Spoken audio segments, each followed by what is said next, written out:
Buenos días. Hoy vamos a hablar uno de los preceptos más importantes de toda la Biblia, y especialmente para los hijos de Noé, pero en general está el precepto de no matar. No matar. Uno puede matar, hay cosas que uno puede hacer que puede matar en diferentes circunstancias, pero quiero hablar especialmente de la tendencia mundial de hacer guerras. Hay guerras que se hacen por imperialismo, por el deseo de un pueblo de tomar terrenos que no tienen nada que ver con el solo hecho de poder dominar, poder aprovecharse de terrenos extraños. Esas son guerras, pero hay también una tendencia a hacer guerras estúpidas. Hoy vamos a hablar de guerras estúpidas que hubo en la historia mundial.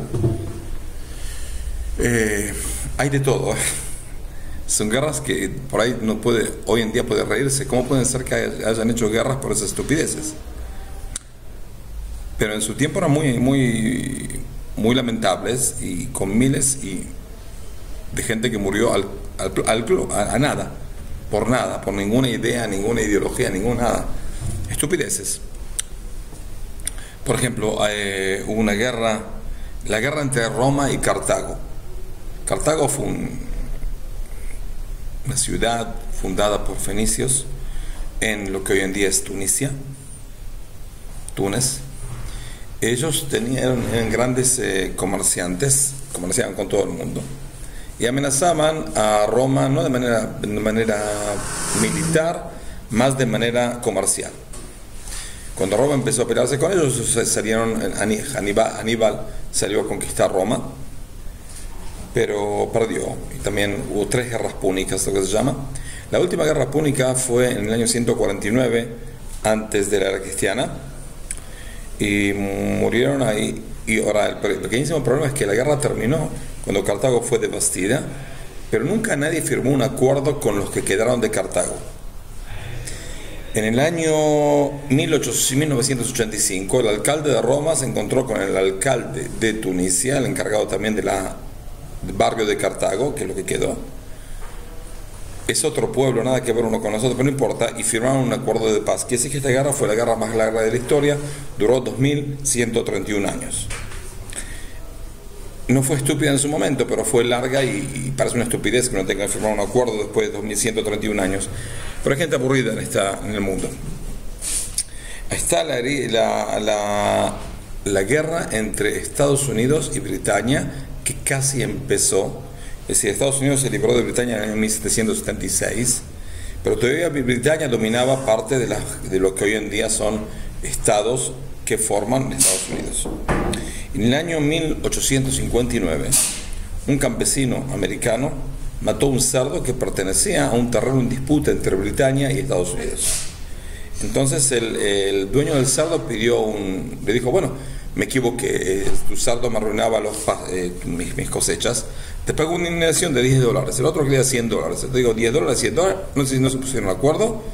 Entonces él llamó a todo, él pidió un refuerzo del ejército, y entonces el ejército americano, sin ningún problema, empezó a programar cómo hacer para salir y conquistar el terreno de ese campesino del cerdo. Britania dijo: nosotros, si ellos van a conquistar, nosotros vamos a conquistarlos a ellos. Empezó a armar una guerra, hasta que al final el asunto llegó al Parlamento de Estados Unidos y de Britania. Ahí decidieron terminar con esta estupidez, porque por ahí eran miles de personas que iban a morir. Pero, por ejemplo, la guerra entre Honduras y El Salvador en el año 1969, un partido de fútbol se jugó en Tegucigalpa, en la capital de Honduras, y parece que Honduras ganó 1-0. Cuando se jugó la revancha en El Salvador, Honduras ganó 3-0, 3-1, no sé cómo es el asunto, y empezó una especie de peleas entre habitantes. Había como 100.000 habitantes de El Salvador en Honduras. Empezaron a hacer manifestaciones contra los pobladores que tenían origen salvatoriano en Honduras. El ejército de El Salvador atacó Honduras, casi llega a la capital, Tegucigalpa. Al final hicieron un acuerdo de paz, los ejércitos de El Salvador volvieron a sus bases. Esa guerra estúpida que empezó por un partido de fútbol costó 6.000 muertos.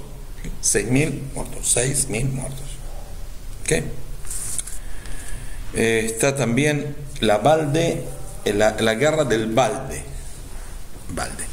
Ustedes saben que en Italia no era un país, era una especie de lugares separados que cada uno tenía su ejército, su gobierno, no estaba unificado. Entonces estaba Bolonia y Módena. Parece que había un balde de madera, se usaba para no sé qué.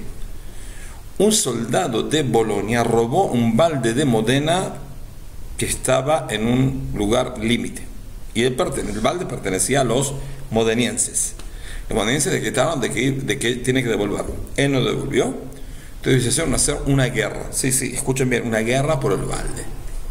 Esa guerra por el balde fue en el 1300 y pico. Más o menos murieron. La guerra se hizo, la batalla de un Zapolino, Canutepo, Zapolino. Murieron ahí miles de personas, hasta que al final los modenienses ganaron, con miles de bajas entre los dos lados, y ahí le devolvieron el balde. ¿Entienden? Miles de personas murieron para que devuelvan un balde. ¿No? Pero por ejemplo, está la guerra de 1925 entre Bulgaria y Grecia, que no eran muy amigos, pero un soldado bulgariense estuvo corriendo detrás de un perro callejero en un campo y parece que traspasó el límite con Grecia. Los griegos lo mataron. Al revés. Un soldado griego pasó el límite a Bulgaria, los bulgaros mataron al soldado, entonces los griegos declararon la guerra contra Bulgaria y empezaron a atacar a Bulgaria. Se hizo un drama internacional, al final terminaron. Esos son tipos de guerras estúpidas que pasaron en el mundo. ¿Por qué pasan? Porque hay una especie de desprecio por la vida humana. Se puede matar en ciertas condiciones, cuando el otro me amenaza y demás, pero no una condición en la cual por cualquier estupidez saco el arma y empiezo a tirar por todos lados. Es una especie de terroridad. Es una barbarie total.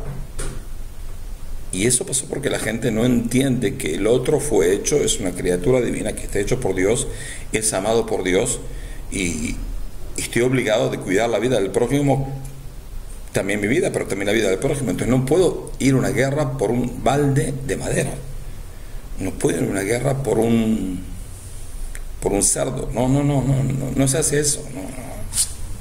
Hay algo acá, algo falló, y hay que estar constante de eso, de que hay cosas por lo cual vale salir de guerra, que es una amenaza física y espiritual a los demás, pero hay una cosa que no vale la pena, porque también las pérdidas de ambos baños, también la guerra siempre provoca mal. Uno tiene que alejarse de la guerra. Cuando no hay otra opción, uno tiene que hacer la guerra, tiene que hacerla bien, pero no puede estar pensando cómo hacer la guerra todo el día. Es decir, el rey David, cuando él quería construir el templo en Jerusalén, y Dios le mandó a decir por un profeta: él no puede construir su templo, tu hijo lo va a construir, Salomón. ¿Por qué? Porque mucha sangre derramaste por mí. Ahora, si uno se fija en la Biblia, sabe que la sangre que derramó David son sangre justificadas, son guerras totalmente justificadas. Tiene razón, son guerras justificadas, pero con todo y eso, aunque sean justificadas y sea también un precepto positivo, es la voluntad de Dios que él pelee, con todo y eso la guerra provoca alejamiento de gente. Y el santo templo de Jerusalén viene a unir toda la humanidad, que toda la humanidad llame a un Dios único. Entonces, si toda la humanidad dice: bueno, yo voy a Jerusalén, pero ¿quién lo construyó? David, y David se peleó con mi abuelo y lo mató. Entonces, ¿qué ganas tengo de ir a Jerusalén? ¿Cómo voy a ver a Jerusalén como cosa que nos une? Por eso el rey David no pudo construir el templo, su hijo pudo construir, aunque lo que hizo David estaba muy bien. Eso es lo que debería hacer, pero con todo eso la guerra provoca daños también a la gente que gana, y también a la gente que lo hace con favor. Tiene que una persona estar muy bien asentada para poder llegar a decir: la guerra me influye cuanto menos posible, no adopto dogmas de crueldad, no adoptó situaciones de crueldad. Yo todavía soy una persona sutil, una persona que tiene una especie de alma íntegra. Es muy difícil. David Amelech sí lo tenía, pero probablemente los demás soldados no. Entonces Dios no puede permitir que el santo templo de Jerusalén, que vino a unir toda la humanidad, sea hecho por gente que usó la guerra como forma de vida. Que Dios nos dé la seguridad, que Dios nos dé la posibilidad de no estar en guerra, pero saber que si hay que hacer la guerra, hay que hacerla bien, hay que hacerla con honor, hay que hacerla con justicia, hay que hacerla con leyes. La guerra no es un lugar donde uno hace lo que quiere, cuando quiere, como quiere. Hay cosas internacionales permitidas y cosas que no. Y eso nos va a poder limpiar de todos los pecados, de muertes insensatas y estúpidas, que el mundo está lleno de ellas, si Dios quiere.